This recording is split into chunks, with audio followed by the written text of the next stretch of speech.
Good morning everyone, চলে আসলাম আজকে একটা রান্নার রেসিপি নিয়ে তোমাদের সামনে। যেটা আমি করি সেটাই কিন্তু শেয়ার করি, আলাদা করে কিছু তোমাদের সাথে কখনো শেয়ার করিনি।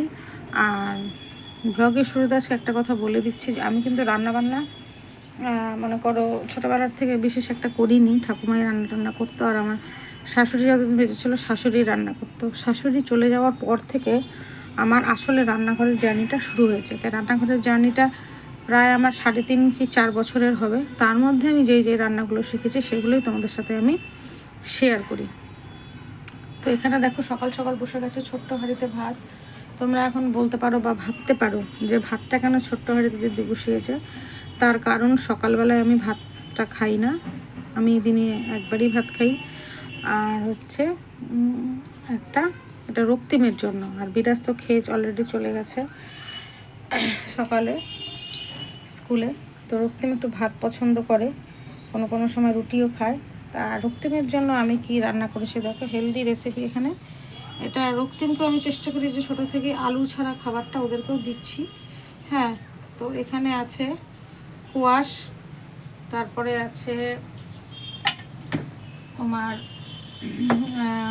গাজর, আর আছে কাঁকরোল। এমনি দেখো ন্যাচারালি বাচ্চারা কিন্তু কাঁকরোল টাকরোল অত খেতে চায় না, কিন্তু এটাকে যদি আমি কোয়াশ দিয়ে আর গাজর দিয়ে যখন একটু কালো জিরা দিয়ে আর কাঁচা লঙ্কা ফোড়ন দিয়ে আমি যখন ভেজে দেব, তখন কিন্তু রান্নাটা ওরা অনায়াসে খেয়ে নেবে। এরকম ভাজা ভাজা তরকারি আলু ছাড়া কোয়াশটাকে আলুর মতন মনে হবে। মাঝে মাঝে আলুর সাথে পেঁপেটাকে ভেজে দিই। বেশিরভাগই আমি সকালে এরকম ভাজাভুজি করে একটু বাটার দিয়ে ওকে খাইয়ে দিই। ও বাটার দিয়ে খেতে ভালোবাসে। তো বাটারটাও শেষ হয়ে এসছে, ওটাও আনতে হবে দোকান থেকে। আর কালকে সারাদিন খুব ব্যস্ত ছিলাম, তাই কোনো ভিডিও ছাড়তে পারিনি। সকাল থেকে উঠে যে স্নান করেছি, আজকে আমাদের এখানে বৃষ্টি ওয়েদার ছিল। আমি তো ভেবেছিলাম যে রক্তিম যেতেই পারবে না, কিন্তু দেখলাম যে না, রক্তিম স্কুলে যেতে পারছে। ওদের কালকে একটা পুল পার্টির ব্যবস্থা স্কুল থেকে করেছে।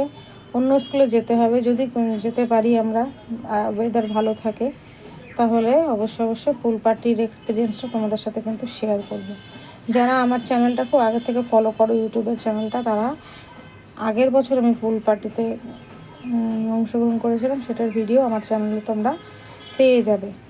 আর নানান রকম এরকম হেলদি রেসিপি, এই ঘরোয়া কাজকর্ম, টুকিটাকি, কি কোনো সময় একটু মার্কেটে গেলাম, আমি এইসব ব্লগগুলো মেনলি করে থাকি। আর ব্লগগুলো ভালো লাগলে তোমরা অবশ্যই লাইক কমেন্ট শেয়ার এবং আমার চ্যানেলটাকে তোমরা বেশি বেশি করে সাবস্ক্রাইব করো বন্ধুরা।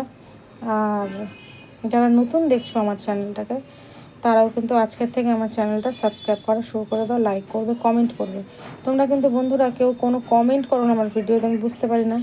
কোনো সময় একটু গুড কি নাইস এটুকু লিখে দিলেই, বা ছোট্ট যে কেমন আছো তুমি বৌদি, বা দিদি ভাই তুমি কেমন আছো, এরকম বললেই আমার জন্য যথেষ্ট।